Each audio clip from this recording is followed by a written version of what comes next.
నీ హృదయమును, నీ యొక్క పూర్ణ హృదయమును నీవు శుద్ధి చేసుకుని పరిశుద్ధంగా మార్చుకుని దేవుని ఆలయంలోనికి అడుగు పెట్టాలని చెప్పి ఆయన మాట్లాడుతూ ఉన్నాడు.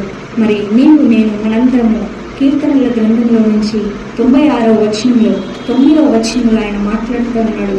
మరి దేవుడు గొప్పవాడు. ఆయన మాట అంటూ ఉన్నాడు, పరిశుద్ధ అలంకారములు ధరించుకొని యెహోవాకు నమస్కారము చేయుడి.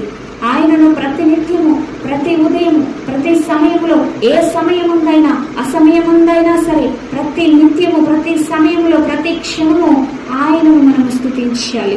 ఏ రీతిగా అంటే పరిశుద్ధ అలంకారము కలిగినటువంటి హృదయమును ధరించుకొని ఆయనను మనము స్తుతించాలి, ఆయనను మనము ఘనపరచాలి. మనకిచ్చిన ఈ రోజును బట్టి, మనకిచ్చిన ఈ ఆరోగ్యమును బట్టి, మనకిచ్చిన సమస్తమును బట్టి, మనకిచ్చిన మరి ఆనందాన్ని బట్టి ఆయనను మనము స్తుతించాలి.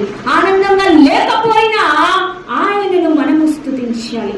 నీవు ఉన్నా లేకున్నా, నీవు లేమిలో ఉన్నా, కలిమిలో ఉన్నా, నువ్వు సంతోషంగా ఉన్నా, నువ్వు సంతోషంగా లేకపోయినా ఆయనను మనము స్తుతించాలి.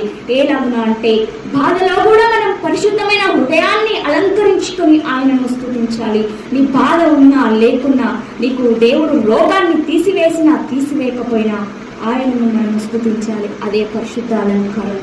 పరిశుద్ధమైనటువంటి అలంకరణ ధరించుకున్నట్లుగా మనం బాగున్నా బాగలేకపోయినా మనం జన్మదిన వేడుకలు జరుపుకుంటాం కదా, ఏమున్నా లేకున్నా పుట్టినరోజులను మనం జరుపుకుంటాం కదా. జరుపుకోవాలని రూల్ ఏం లేదు, కానీ జరుపుకుంటాం.